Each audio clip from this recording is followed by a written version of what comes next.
What is up, you beauties? My name is BatChatBegins, and welcome back to another video on the channel. I know it has been quite a long time since we did the last video, but today we're getting back into it, and we're talking about what could be the new meta with light and medium tanks, and that is platooning with two of them in the same platoon. Right now, me and Droodles are doing a double platoon of Batchats, which has always been quite strong, but ever since the Batchat buff, bringing the shell interclip reload time down to 2.8, it has become a lot stronger. And I'm actually really enjoying playing this tank right now. Took a little bit of a break and tried to get myself used to PC. I've been fooling around with my DPI and sensitivity settings, and I think I'm in a comfortable spot now with my settings, and I'm starting to do a lot better.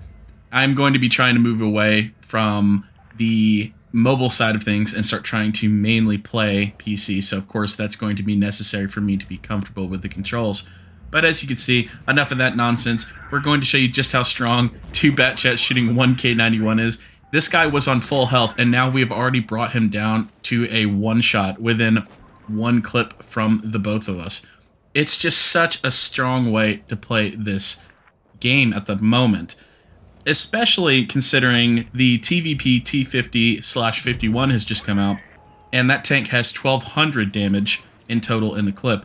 If we had one extra shot in the mag, me and Droodles could have absolutely wrecked that K91, took him down completely to 0 health within just one clip. And that's why the TVP T50/51 is going to be very strong in my opinion. In fact, I've already seen my clan lead Austin playing with a couple of our other Void members in the TVP 50/51, and it absolutely destroys enemy medium tanks and can be an absolute nuisance to enemy heavy tanks as well.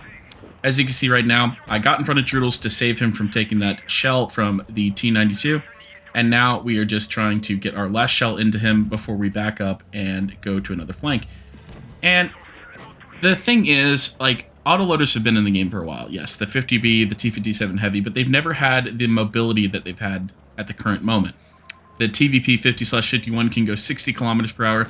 The Batchat can go 65 and has the best maneuverability for a tier 10 light tank. And so, with this deadly autoloader meta, you've now got people doing 900 to 1200 damage clips, but they can also just zoom around the map and reposition whenever they feel like it. And this is really, really game-changing.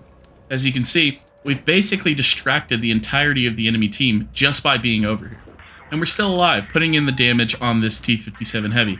And right here I do a little cheeky thing. I act like I'm going to move forward. He shoots to where I was going to be, but I stopped.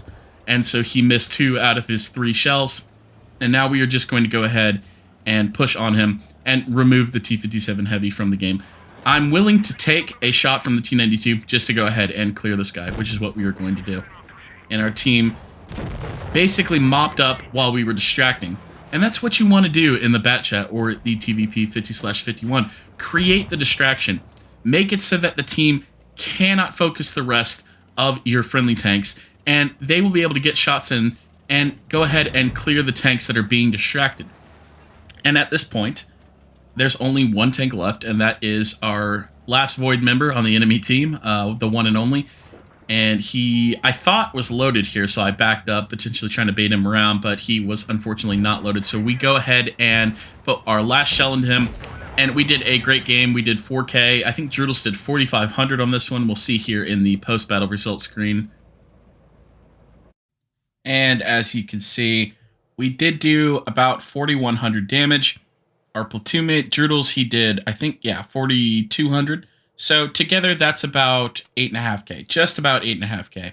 We pinned the majority of our shots, and that's just what you want to do. You want to move onto the flank and try and create as much of a distraction as you possibly can. As you can see, in this game, I am playing the Batchat again, and Droodles is playing the Progetto 65.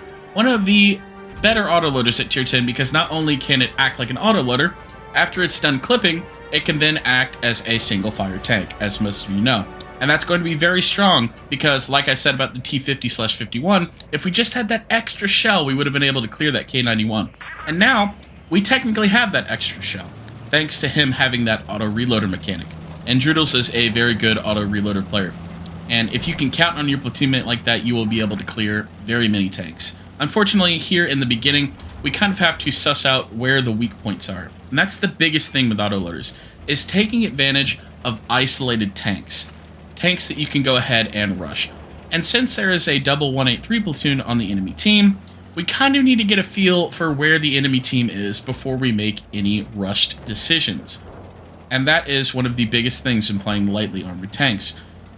You have to make sure that you're not overcommitting, because if you do, you're likely to lose the majority of your health. And the thing with autoloaders is they are trading tanks. You trade in 3 shells and you take 1 shell from the enemy. That is the ideal trade that you want to make. And as you can see, Droodles is already mopping up the enemy Sheridan. Hopefully here we're going to be able to clear the STB-1 before he's able to get away, and it looks like we are able to do that. We committed the majority of our forces, in fact almost all of our forces, except for the heavy tanks in the middle there, to the medium side of the map here on Hellas. And we're going to try and put some pressure onto this 183, who is isolated. And unfortunately, I don't know why, but in my brain I just didn't hear him fire, because I would have been a lot more aggressive trying to get shots on him at that point. You can't hear it because this isn't a live gameplay, but Droodles was calling for my help to go ahead and isolate this IS-7, and you're going to see just how strong 2 autoloaders can be against an enemy heavy tank. As you can see, moving across the ridge because he was targeting me, trying to stay on the move as much as possible, because my mobility will give me that survivability that I need. And now that I'm behind him, I can just go ahead, auto-aim, and just put a couple shells into the rear of this tank. And now he's already below half health, and he's going to die before I can even get the reload off. Another thing that I've been trying to work on is just my tracking accuracy. And unfortunately here, that shouldn't have really been a track because it wasn't right on his drive wheel. But that is one of the things that I'm trying to relearn, reteach myself, is being able to track enemies, especially with autoloaders, because that will lock them down and you're able to get out all of your DPM to them before they can reach a safe spot. And thanks to that, we were able to go ahead and clear that IS-7. And now this IS-4 is the last person alive on his team. So we'll just go ahead and recap.